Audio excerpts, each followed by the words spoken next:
এটা হলো আমাদের পান্ডুয়ার সাই ভিলেজ। এখানে আমরা গেছিলাম সন্ধ্যেবেলা। সামনে ঢুকতে দেখলাম টয় ট্রেন, এরকম ছোট্ট মতো একটা পার্ক আছে। সামনের দিকটা একটু ঘুরে ঘুরে দেখছিলাম, খুব সুন্দর করে সাজানো ছিল। এটা হলো মন্দিরটা।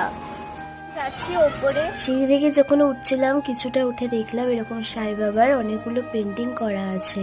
পেন্টিংগুলো খুব চোখে লাগলো, তাই একটু ভিডিও করে নিলাম। এটাই হলো ভিতরের দিকটা।